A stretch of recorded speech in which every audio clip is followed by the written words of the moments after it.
Allah tidak akan mengubah keadaan suatu kaum sebelum mereka mengubah keadaan diri mereka sendiri. Ini adalah ayat-ayat kitab, Al-Quran. Dan kitab yang diturunkan kepadamu, Muhammad, dari Tuhanmu itu adalah benar, tetapi kebanyakan manusia tidak beriman kepadanya. Allah yang meninggikan langit tanpa tiang, sebagaimana yang kamu lihat, kemudian dia bersemayam di atas Ares. Dia menundukkan matahari dan bulan, masing-masing beredar menurut waktu yang telah ditentukan. Dia mengatur urusan makhluknya dan menjelaskan tanda-tanda kebesarannya, agar kamu yakin akan pertemuan dengan Tuhanmu. Dan dia yang menghamparkan bumi dan menjadikan gunung-gunung dan sungai-sungai di atasnya. Dan padanya dia menjadikan semua buah-buahan berpasang-pasangan, dia menutupkan malam kepada siang. Sungguh, pada yang demikian itu terdapat tanda-tanda kebesaran Allah bagi orang-orang yang berpikir. Mari gunakan pikiran kita untuk fahami kebesaran Allah. Dan di bumi terdapat bagian-bagian yang berdampingan, kebun-kebun anggur, tanaman-tanaman, pohon kurma yang bercabang, dan yang tidak bercabang, disirami dengan air yang sama, tetapi kami lebihkan tanaman yang satu dari yang lainnya dalam hal rasanya. Sungguh, pada yang demikian itu terdapat tanda-tanda kebesaran Allah bagi orang-orang yang mengerti. Dan jika engkau merasa heran, maka yang mengherankan adalah ucapan mereka, apabila kami telah menjadi tanah, apakah kami akan dikembalikan menjadi makhluk yang baru? Mereka itulah yang ingkar kepada Tuhannya, dan mereka itulah yang dilekatkan belenggu di lehernya. Mereka adalah penghuni neraka, mereka kekal di dalamnya. Penciptaan ulang itu sangat mudah bagi Allah. Orang ingkar mereka penghuni neraka.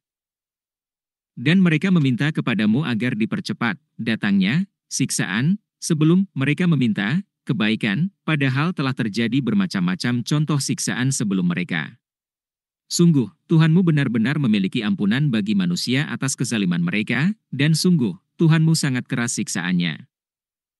Dan orang-orang kafir berkata, mengapa tidak diturunkan kepadanya, Muhammad, suatu tanda, mukjizat, dari Tuhannya? Sesungguhnya engkau hanyalah seorang pemberi peringatan, dan bagi setiap kaum ada orang yang memberi petunjuk. Banyak mukjizat yang diturunkan pada Rasulullah Muhammad, yang terbesar adalah Al-Quran. Mari fahami Al-Quran yang telah dimudahkan Allah untuk dipelajari.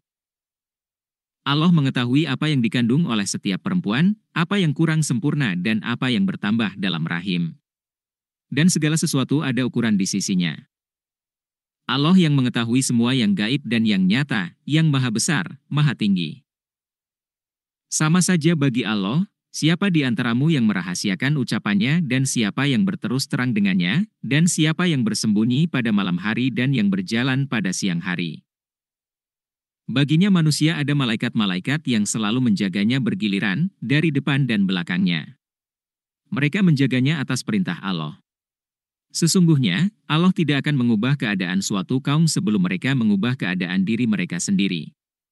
Dan apabila Allah menghendaki keburukan terhadap suatu kaum, maka tak ada yang dapat menolaknya dan tidak ada pelindung bagi mereka selain Dia. Mari berusaha merubah keadaan orang Islam, kemudian berdoa kepada Allah.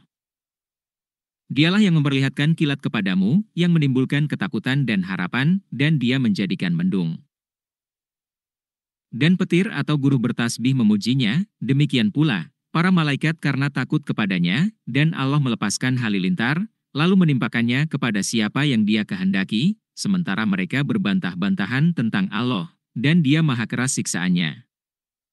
Hanya kepada Allah doa yang benar. Berhala-berhala yang mereka sembah selain Allah tidak dapat mengabulkan apapun bagi mereka, tidak ubahnya seperti orang yang membukakan kedua telapak tangannya ke dalam air agar air sampai ke mulutnya. Padahal air itu tidak akan sampai ke mulutnya. Dan doa orang-orang kafir itu hanyalah sia-sia belaka.